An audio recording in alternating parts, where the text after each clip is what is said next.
Salam keluarga Kristen di dalam Tuhan dimanapun saudara berada.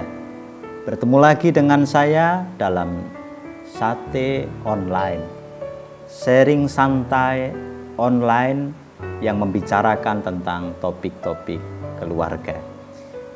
Pertemuan yang lalu kita sudah membicarakan tentang bagaimana mendisiplin anak dalam kasih.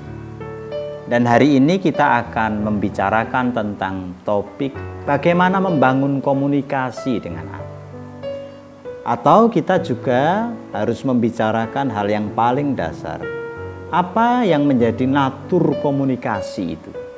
Sehingga kita bisa menjembatani konflik antara orang tua dan anak. Kita akan membaca Alkitab dari 1 Tesalonika 5 ayat 11 sebagai gambaran awal yang akan kita dapatkan. Demikian firman Tuhan. Karena itu, nasihatilah seorang akan yang lain dan saling membangunlah kamu seperti yang memang kamu lakukan. NIV menerjemahkan teks tersebut dengan dua kata penting. Yang pertama itu bicara tentang encourage, yang kedua itu bicara tentang build up. Jadi komunikasi menurut Paulus punya dua natur dasar. Yang pertama itu sifatnya harus memberi dorongan, memotivasi. Yang kedua itu adalah membangun, membuat orang yang mendengarnya terdorong bertumbuh menjadi lebih baik. Ada banyak pola-pola komunikasi yang salah yang dilakukan oleh orang tua kepada anak. Dan ini yang akan kita bicarakan pagi hari ini. Kalau begitu, bagaimana natur komunikasi sebagai orang tua dengan anak? Yang pertama, komunikasi yang biblikal itu harus fokus kepada dialog. Perlu dipahami bahwa komunikasi sering disalahartikan. Sebab sering dipahami komunikasi sebagai kemampuan untuk bicara. Dan di dalamnya terlupakan unsur untuk mendengar. Jadi kalau begitu, Alkitab mengajarkan komunikasi bukan hanya kemampuan berbicara, tetapi juga kemampuan mendengar. Bagaimana kita mengerti maksud apa yang disampaikan oleh anak-anak kita. Kalau kita berkomunikasi dengan cara yang salah, kita tidak punya kemampuan untuk berdialog. Jadi, komunikasi itu dialog. Di dalamnya ada unsur mendengar.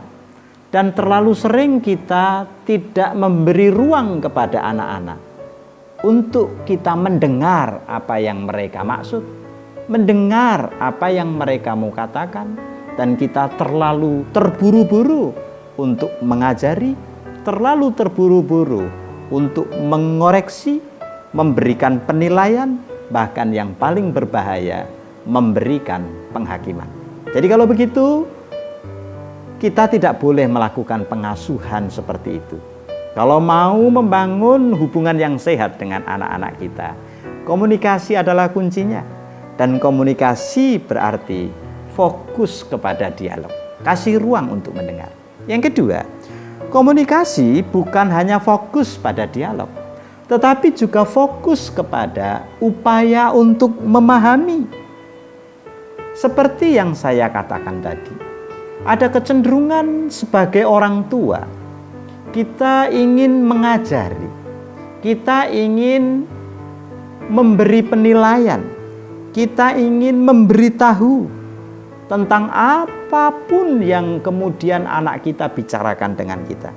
Dan kita lupa akan prinsip yang sangat penting dalam komunikasi, yaitu memahami. Kadangkala kita belum paham, tetapi sudah memberi penilaian. Kadangkala kita belum mengerti apa yang dimaksud, tetapi sudah memberi penghakiman. Maka Alkitab mengajarkan bahwa komunikasi itu bukan hanya bicara tentang kemampuan berkata-kata.